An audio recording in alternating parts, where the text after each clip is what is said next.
Hello students, we are reading chapter 3 from gathering to growing food of history. Okay, so in previous video we had read about tribes, okay, and their traditions, culture. Okay, so today we will start from page number 28. Some men are regarded as leaders. They may be old and experienced or young brave warriors or prized. Old women are respected for their wisdom and experience. Tribes have rich and unique cultural traditions, including their own language, music, stories, and paintings. They also have their own gods and goddesses. What makes tribes different from many other societies you will be studying about is that land, forest, grassland, and water are regarded as the wealth of the entire tribe, and everybody shares and uses these together. There are no sharp differences between the rich and the poor.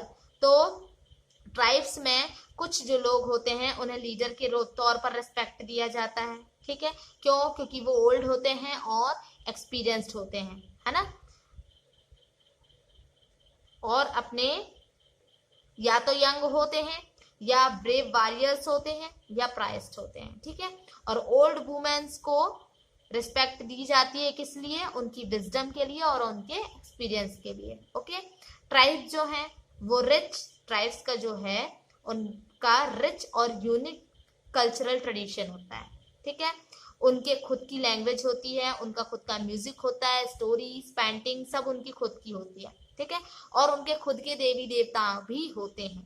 Okay, अब क्या चीजें हैं जो tribes को different बनाती हैं society से, है ना?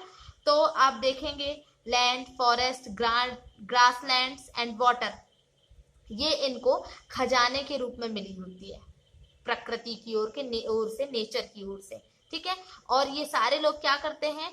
इसे शेयर करके यूज करते हैं, है ना, आपस में शेयर करते हैं और यूज करते हैं.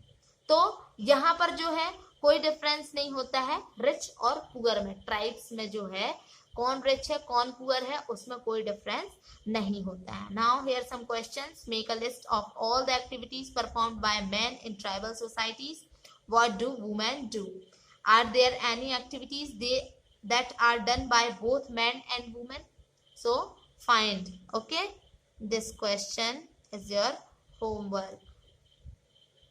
Now a closer look.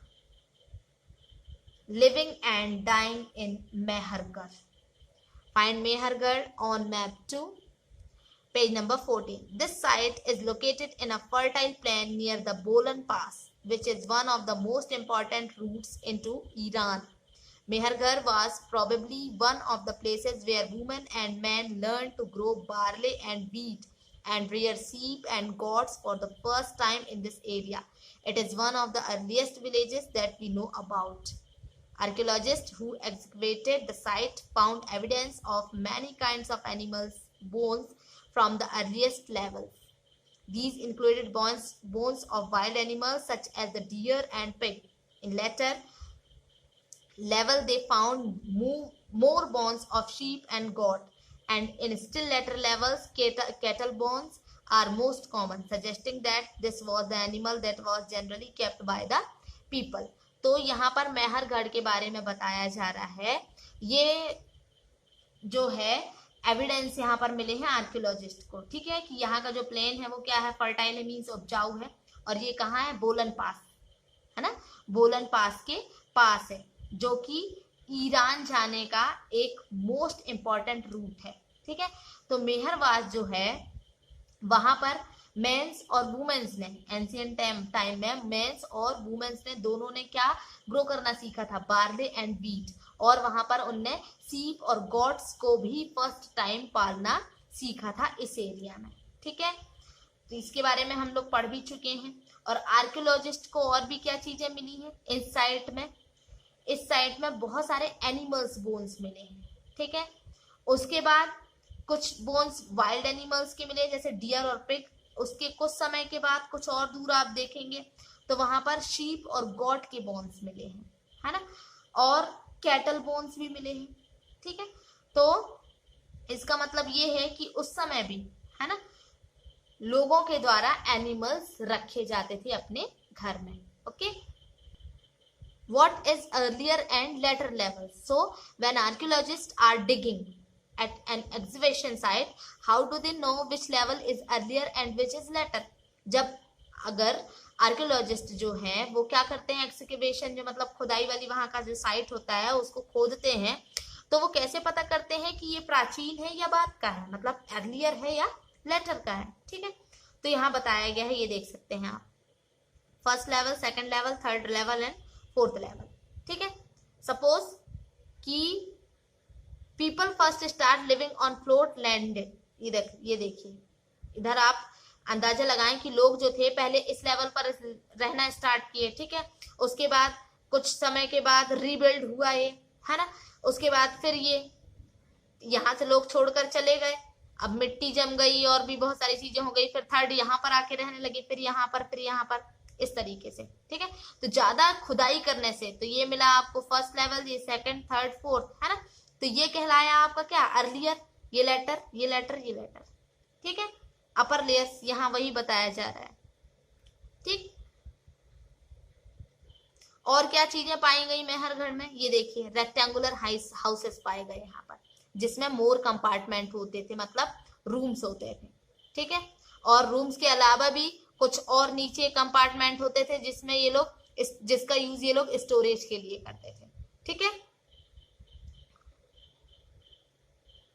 जब उनके यहाँ लोगों की मृत्यु होती थी, जो उनके रिलेटिव्स और फ्रेंड्स होते थे, तो वो उन्हें रिस्पेक्ट देते थे. अब रिस्पेक्ट कैसे, ये मानना था कि उन लोगों का ये मानना था कि मरने के बाद भी जीवन होता है ना. तो वो क्या करते थे कि जब उनको दफन किया जाता था, गड़ाया जाता था, है ना, तो जो बरियल साइड होता है, बरियल साइड मीन्स अंदर जो गड्ढा जहां पर बॉडी को रखते हैं. ठीक है. तो उनके साथ साथ क्या रख देते थे, कुछ गॉड्स को दफन कर देते थे वो. ठीक है. उनका ये मानना था कि जब वो दूसरी दुनिया में जाएंगे, एयर यू सी, जब वो दूसरी दुनिया में जाएंगे तो रास्ते में उन्हें खाने पीने की कमी ना हो, तो साथ में कुछ गॉड्स को भी वो दफन कर देते थे बॉडी के साथ. ठीक है. Here you see a burial from Mehrgarh. Can you identify me skeleton of the gods? इधर देखिए, इंसान के स्केलेटन के साथ साथ गॉड्स और कुछ अदर एनिमल्स के स्केलेटन भी यहाँ मिले हुए हैं. ठीक है. तो ये सारी चीजें एविडेंस मतलब फाइंड की गई हैं वहां पर. Okay. So rest we will read tomorrow.